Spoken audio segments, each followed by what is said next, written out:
Ladies and gentlemen, welcome to the first annual Geekism Awards. Please welcome your host, Mr. Geekism himself, Jaunty Sparrow.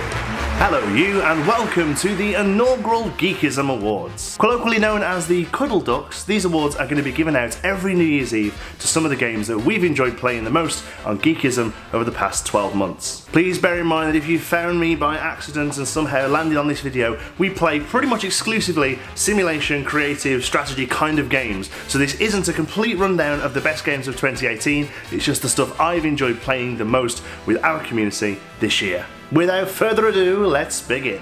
First up, we have the That Was 2018 award. This is for the game that was played so long back that you may well think it was a different year, but it wasn't. This is all stuff that we covered at the start of the year that deserves a bit of recognition. And the nominations are Islands, My Time at Porsche, and Subnautica. And the winner is Subnautica. Pretty obvious, this one. I think if you follow the channel, one of my favourite games I have played on the channel, one of my favourite games I've played ever, to be honest with you, and it kind of came out of nowhere for me. Although it was released into early access a long time ago, it had its full release in January of 2018, which is when we covered it on the channel. I thought we were going in playing a standard sort of survival base builder, yet underwater. Turns out one of the most deepest, richest stories I've played in the game for a long time. I'm very much looking forward to the new DLC that's coming out in 2019. This one really was a surprise great game for me. Next up is the Outta Nowhere Award. This is given to the game that really surprised me with just how good it was when I knew very little about it before I started playing. And the nominations are Subnautica, Snowtopia, and Megaquarium. And the winner is Megaquarium. This one pretty much had to get an award, to be honest with you, because it has been one of my games of the year. I had so much fun playing this, and considering that it came from a very small dev team, it's full of polish, it's full of charm, really sort of harks back to this nostalgic time of the original sort of simulation games we got, while still standing on its own feet and doing some really neat ideas as well. I was a big fan of this one, well worth picking up if you're looking for something to get your teeth into over the New Year break. Next up is the One to Watch Award. This is for games that weren't released in 2018, but we covered on the channel and will probably do pretty well with a little bit more polish. The nominations are Snowtopia, Universe Sim, Tropico 6. And the winner is Universe Sim. Again, another one that I really enjoyed playing, but it did have its issues. I know that since we played it, it's had lots more polish and updates and stuff, and looking into 2019 when we get the full release, I really think this has the possibility of being the next Black and White, which is always something that a lot of people wanted. Really nice God style creation game. I'm really looking forward to, because there's a lot of good stuff in there already. Really looking forward to the nice polished release next year. Next up is the Best DLC. This is an award for the best DLC, the best content pack that came out for a game that was already out. And here are the nominations: Planet Coaster Studios Pack, Planet Coaster Vintage Pack, and 2 Point Hospital Bigfoot. And the winner is the Vintage Pack from Planet Coaster. This was a bit of a tough one, to be honest with you, because Planet Coaster's had some real good DLC this year, but to be honest with you, for the amount of fun I had out of it, although I did get a lot of mileage out of Studios, for the amount of fun I got out, and just for the amount of polish I was able to put onto the opening area of Pinewood Hills, it has to be the Vintage Pack for me. It was the one pack that came out this year that really, really invigorated my love back for Planet Coaster, and I had a hell of a lot of fun placing some stuff into my parks. The next up is the Nostalgia Kick Award. This is for the best game of the year that really pulled on our nostalgia strings. The nominations are Parkitect, Tropico 6, 2 Point Hospital. And the winner is 2 Point Hospital.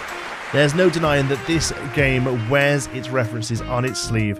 It is pretty pretty much everything other than name Theme Hospital 2, and personally, that's a good thing by me. They did a great job of not only referencing the original and showing their love for the original title, they did manage to put their own spin on things as well. It had a couple of tiny issues when it came out, but pretty much every single one of those has been patched now, and they've started putting out paid DLC as well. Really has shaped up to be one of the best games of 2018. I'm really looking forward to seeing what the studio does next. The next award is the Swing and a Miss Award. This is not necessarily the worst game of the year, because I don't really want to be that negative on this video, but it is the game that, you know what, it had a lot of promise and didn't quite make it. Maybe it will in the future with fixes and stuff, but still, here are the nominations for the Swing and a Miss. Parkosaurus, Project Hospital, Jurassic World Evolution. And the winner is Project Hospital. I feel a bit sorry for this one because they first announced it before 2 Point Hospital was announced, and then that came along, and although they are very different games, I think it may have took a little bit of wind out of their sails. Obviously goes for a more realistic approach and does some things really well, but I think a lot of the issues the game has, I think the big problem is that it came into full release rather than going into early access, and I know I've had a big debate with a few people about whether or not early access is even a thing anymore, but I do think that if Project Hospital would have came into early access, people would have been a little bit more forgiving of some of the issues it had regarding the career mode and regarding some of the UI experience and things like that. But unfortunately, I found it a little janky to work with, a little difficult to play with, and yeah, it had so much promise, but didn't quite cut it for me. But we'll finish on a positive, and we'll finish on the game of the year. This is just the game I had the most fun with, and just enjoyed the most, felt it was the most polished, felt it was the most finished, felt it was just the best experience of a game in 2018. The nominations are Parkitect, Megaquarium, and Frostpunk. And the winner is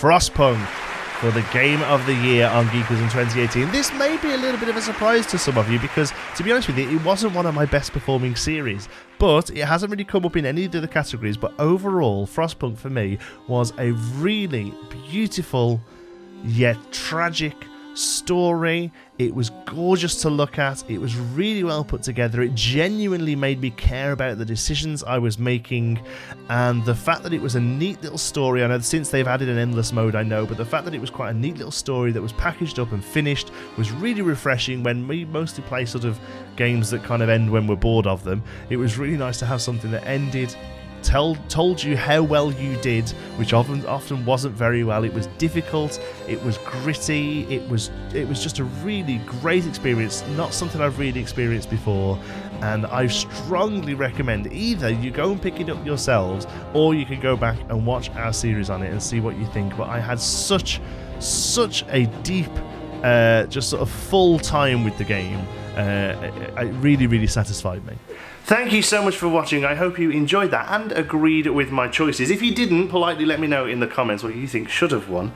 And finally, I want to say a huge thank you to the Geekism community for making 2018 such a fantastic year for the channel. We've gone from way back in January to being a very small side hustle for me, right through to the end of the year where this is now my full-time business. And it's all down to you beautiful people out there watching the videos, enjoying them, chatting with me, and just making Geekism a fantastic community here on YouTube. 2019 is going to be even bigger and better, including a move across the Atlantic for myself. We've got some big plans for the channel as well. I'm even going to wear this dicky bow on every single Let's Play I do. You won't know that because it's just audio for the most part, but trust me, it's there. Have a fantastic New Year's Eve, enjoy yourselves, stay safe, and I'll see you in 2019.